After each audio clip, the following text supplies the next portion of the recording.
বরিশাল ভোলা জেলার চারজন উদ্যমী তরুণ রবিউল ইসলাম, মনির হোসেন, মোহাম্মদ নোমান ও মোহাম্মদ হৃদয় নিজেদের স্বপ্ন আর পরিশ্রমকে সাথে নিয়ে শুরু করেছে এক নতুন যাত্রা।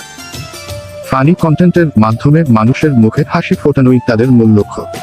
খুব সাধারণ অবস্থা থেকে অনেক কষ্ট আর সীমাবদ্ধতার মধ্যেও তারা হার মানেন।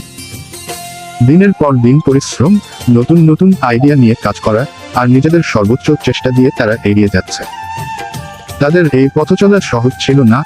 সময়ের অভাব, সুযোগের সীমাবদ্ধতা আর নানা বাধা পেরিয়ে তারা আজ এই অবস্থানে এসেছে। তবুও তারা থেমে যায়নি, কারণ তাদের বিশ্বাস একদিন তাদের পরিশ্রমের ফল অবশ্যই মিলবে। আপনাদের একটু সাপোর্ট, একটি লাইক, একটি শেয়ার বা একটি সুন্দর মন্তব্য তাদের জন্য অনেক বড় অনুপ্রেরণা হতে পারে। আপনারা পাশে থাকলে তারা আরো ভালো কিছু উপহার দিতে পারবে, আরো সুন্দর কন্টেন্ট নিয়ে আপনাদের সামনে হাজির হতে পারবে। চলুন আমরা সবাই মিলে এই চারজন পরিশ্রমী তরুণকে উৎসাহ দিই, তাদের স্বপ্ন পূরণের পথে একটুখানি সাহস যোগাই।